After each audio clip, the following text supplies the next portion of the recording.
Tu peux avoir 15, 17 ou 18 en maths sans être intelligent. Et je vais pas te dire qu'il faut faire 40 000 exercices pour te préparer. Je vais juste te donner trois étapes simples qu'il faut suivre.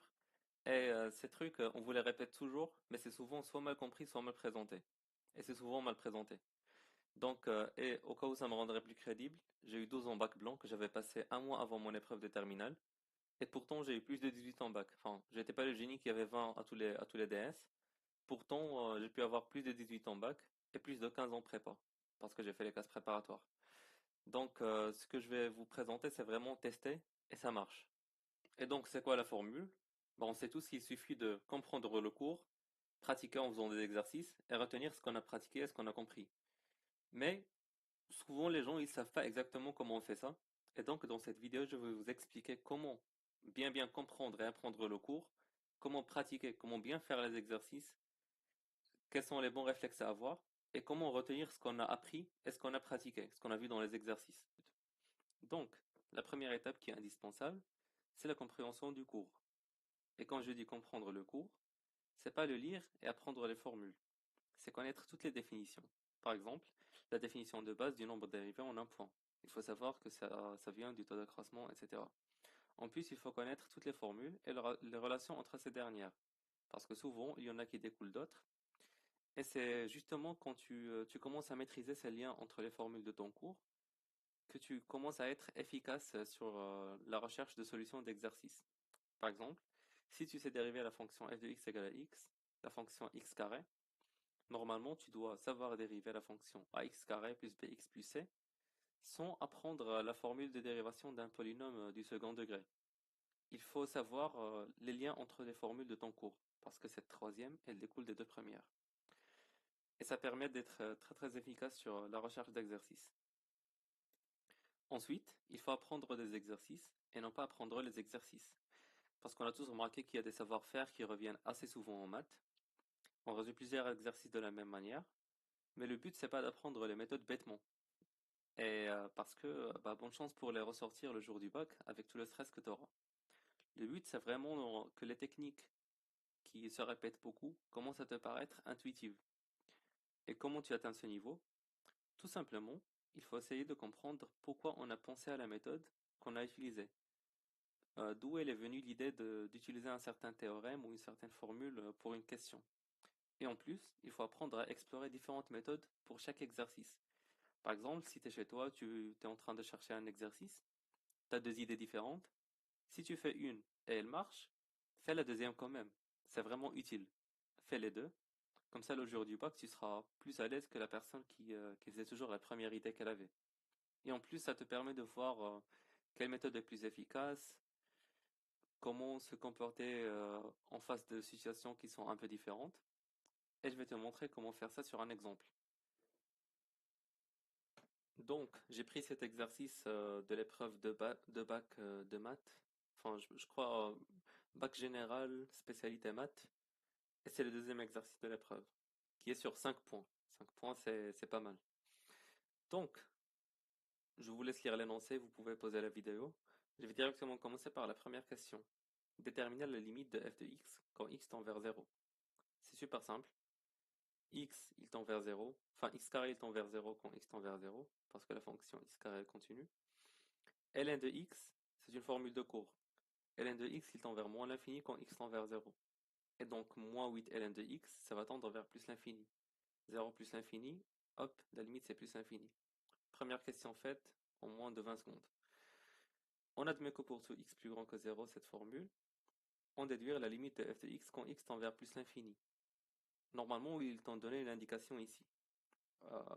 T'aurais pu trouver la limite facilement, enfin, je sais pas en vrai, mais t'aurais pu trouver la limite même sans cette indication.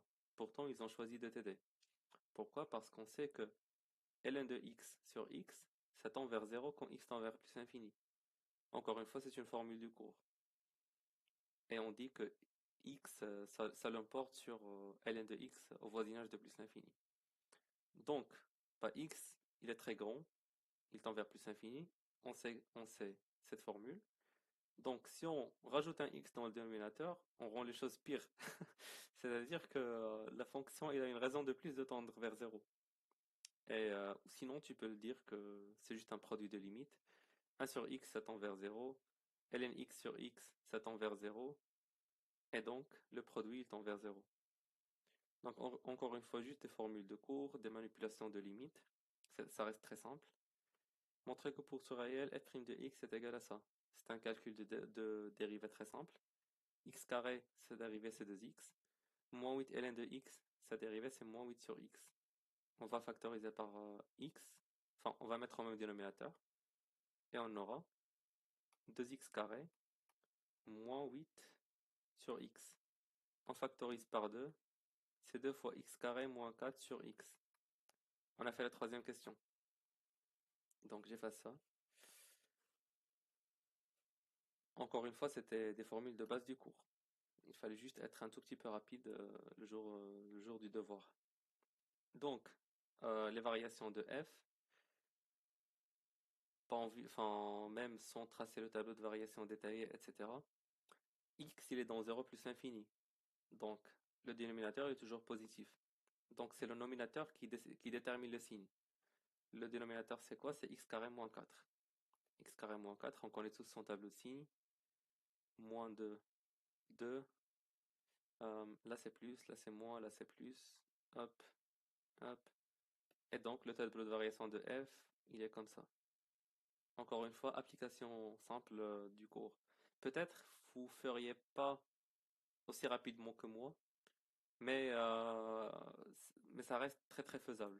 C'est des classiques. Question 5.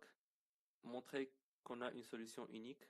Bon, l'unicité de la solution, c'est assuré par le fait que la fonction elle est strictement croissante sur cet intervalle. Ah d'ailleurs, ici je me suis trompé. En fait, nous on s'en fout de moins 2. On commence à 0 dans notre cas. Donc notre fonction, elle est décroissante, ensuite croissante, non définie en 0. Euh, non définie en 0. Et donc, bah, si elle est strictement croissante, décroissante sur 0,2, c'est qu'elle est injective. C'est-à-dire, s'il y a une solution, cette solution est unique. Donc, il faut juste, enfin, donc il faut juste montrer que la solution existe. Et ça, comment on le montre? On sait que c'est le théorème des valeurs intermédiaires.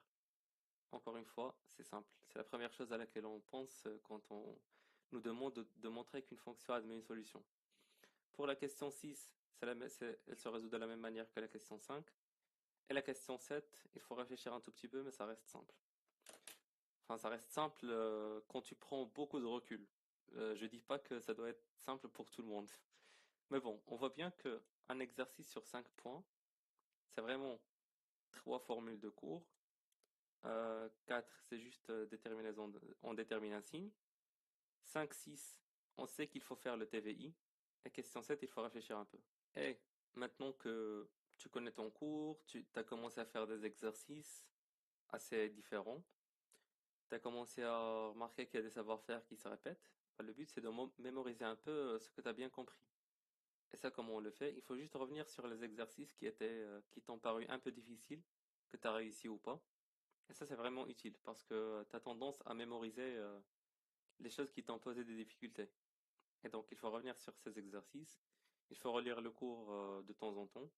Même si tu peux déjà faire des exercices, il faut quand même revenir sur le cours, même si tu crois que tu n'en as pas besoin. Parce qu'on a vu sur l'exemple tout à l'heure que si tu connais ton cours, enfin, tu peux faire la moitié de l'exercice facilement. Et en plus, il faut pas hésiter à faire de nouveaux exercices. Et c'est bien de les prendre assez divers. Enfin, je sais qu'il y a des classiques qui se répètent beaucoup, mais parfois c'est bien de prendre un truc un peu différent de ce qu'on a l'habitude de faire. Ça permet de travailler ses réflexes mathématiques. Et la dernière étape, il faut juste être patient et gérer son mental. Parce que, comme toute épreuve, on est stressé le jour du bac. Et il faut savoir gérer ce stress. Il faut réussir à rester positif avant l'épreuve.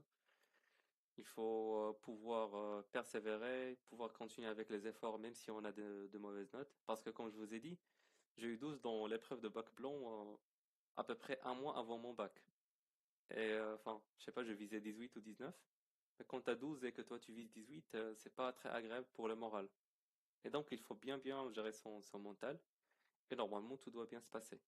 Si t'as regardé jusqu'à la fin, merci beaucoup. Je te te remercie pour cela et je t'invite à regarder des vidéos sur ma chaîne parce que j'explique parfois des concepts mathématiques et ça peut être intéressant pour toi. Sinon, laisse-moi ton avis en commentaire ou en pouce bleu si tu as trouvé cette vidéo utile et à la prochaine.